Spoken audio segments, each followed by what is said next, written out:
This week, by all measures, is a tremendous failure if you're looking at it from a business perspective. At the first meeting with our client in South Africa, didn't go as planned. And then in Namibia, we had scheduled 3 more clients. The one I intentionally sabotaged, second engagement, cancelled. Well, third engagement, again, declined. But would I do it again? Yes. Hi everyone. Paul Gordon here. 1 week before our official launch, we are planning to launch OneWayOut. So being an entrepreneur, I thought I would get the jump on our launch day and try and meet up a few clients this week.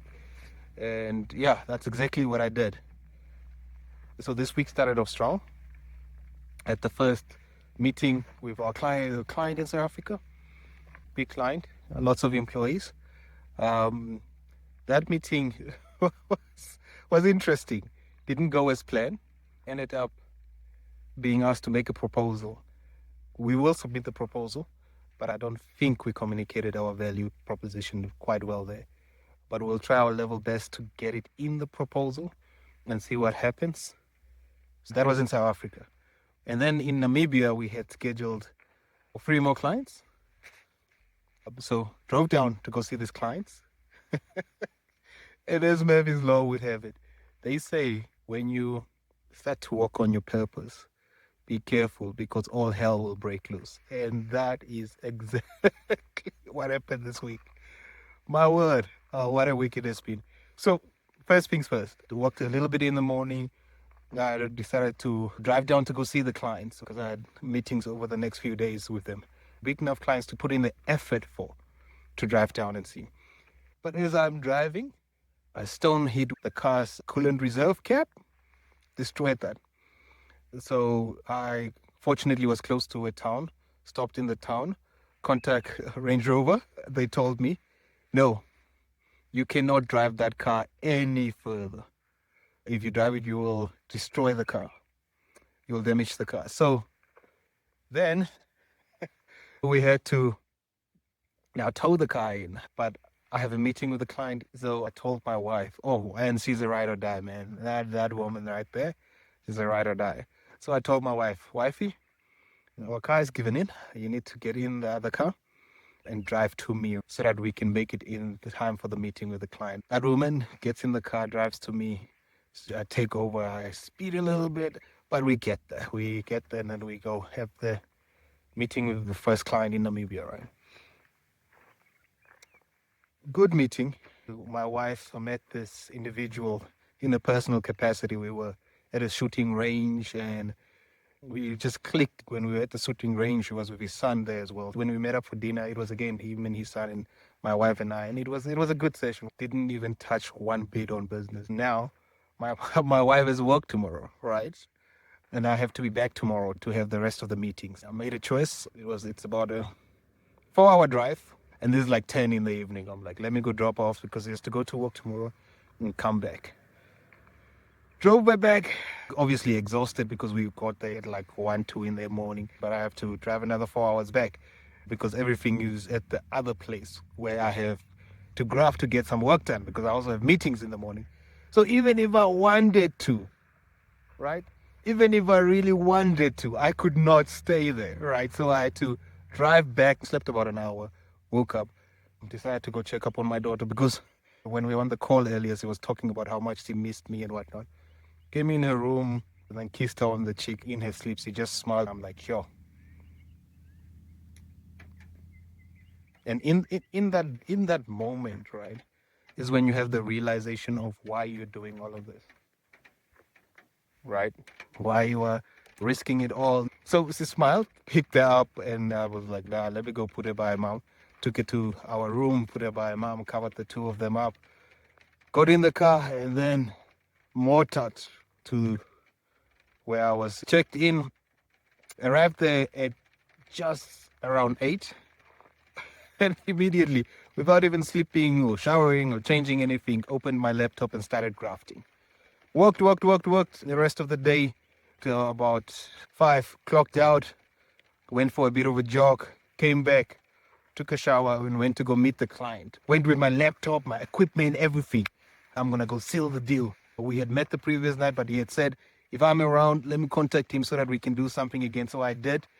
This time he came without his son. So I'm like, yeah, it's game time. Went to go have dinner. And now, because his son and wife were not there, we're able to talk about men stuff and dive deep into certain aspects of what it takes to be a leader and a man in this world. So we didn't even get to the business bit of it. Our previous engagements until now has been all social. It's not been anything to do with business and whatnot. I just told him straight up, I was like, you know what? I came here to come give you a proposition, propose to you what we can do, your hundreds of employees, the value that we can give to you and your company. But I'm not even going to touch on that. I think our social engagement and who you are as a person is more valuable to me. Not valuable in the sense of money, but you find it's rare to find leaders in leadership roles that are authentic, right? And that are not suck-ups, that are not in it for the money and paying the bill at the end of the month. I can tell you this guy has through and through found purpose. And it comes through in the way he talks and the way he carries himself, but over and above that, just the risk he's willing to take. And when I say risk, I'm talking about political and social risk, because he is not afraid to be wrong, number one. And number two, he's not sucking up to anyone. He has obviously board of trustees and whatnot, but he is getting results by just being himself and authentic. And that's what I identify with. And that's hopefully, God willing, if this works out, how I wish to lead my company and how I wish my employees to eventually, and my team, not employees, my team, to eventually be, and also to take me on with my corporate journey. And as I was getting into leadership roles, it's never about the title. And I think each one of them that worked with me or under me can testify to that if I didn't have the buy-in, I tried to explain to them as detailed as possible as to this is the direction we're going and this is what we are doing. We then unpacked it, and if still they didn't believe it, then I just told them to trust me and give me a few months. And fortunately, by the grace of God, it always worked out, or in most instances worked out, because I've been wrong also. A lot of times, trust me, I've probably been more wrong than I've been right, but the ones where I was right probably paid off much more than the ones where I was wrong. So that's my journey. But coming back to the point, he's an authentic leader, man. He's just someone that's out there to lead. And I was like, nah, man, this cannot just be a business transaction for me. So then I told him straight up, and I told him, yeah, let's, next time I'm around or next time we are in the same town, let's grab something and do something. So that's how that engagement ended. Sorry, it's starting to rain. Second engagement was informed, cancelled. Looking forward to my third engagement. Just as I'm prepping, getting my documentations ready so that I can depart to meet the client. Again, declined. Apologies. There was an emergency in another town here to run. So I'm like, what? All three of them. The one I intentionally sabotaged, but I'm happy with the risk that I took because I value the relationship more. I had the opportunity for 2 nights to sell my proposition, but this is not how I want to do business. I just don't want to sell hard. It's not, it doesn't sit well with me. So that was me. Other 2 were cancelled. It's just postponed. Let me not say cancelled. It's just postponed. So hopefully in the coming weeks, I can link up with those 2 clients and see if we can land the business. So needless to say, this week was a tremendous failure, right? I decided to drive back. Obviously, I decided to stop and just do my recap of the week while I have this beautiful, beautiful view of the country, Namibia. and the rain. Number two, I'm about an hour away from home, so I'll drive now. I'll go detox a bit and drive later tonight to go tow the other car that's now broken and go drop it off, because the car is still standing in the town by a service station. It has been standing at that service station for 3 days. We arranged something with the service station owner. They said they will look after it because I don't want to drive it, but I have to go tow it still. So that means I'm about an hour from home. Get home, maybe relax for about an hour, and then I have to take a slow drive to go pick up the car. The car is about an hour and a half away. Load the car on the trailer and then drive back. Yeah, so in total about 4 hours worth of driving again later tonight. So all in all, a tremendous week one way out.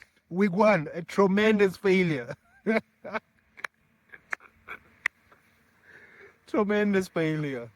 But still grateful to God for the opportunity. Grateful to God that we could develop something like this. Grateful to God that we can offer the people in South Africa and Namibia something like this, and maybe even eventually the rest of the continent. Who knows? Who knows? Only God really knows. And if things work out, we will definitely change a lot of lives. So that was my week. That was the first week of running around officially for One Way Out. A tremendous failure. But excited still, man. Excited still for the journey.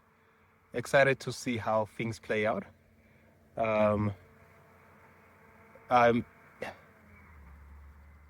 excited because it's not everybody that gets an opportunity to work on their purpose. And this, I believe, is deeply, I deeply believe is my purpose. I may be wrong, but I have that conviction that it's my purpose. And because I believe it will change a lot of lives, and we have put a lot of effort and time in developing this. So God willing, it will work out, man. It will work out. So, week one done. Thank you for your time. But let me just give you one last scenic view. What a view, hey? What a view. We are blessed to have this view.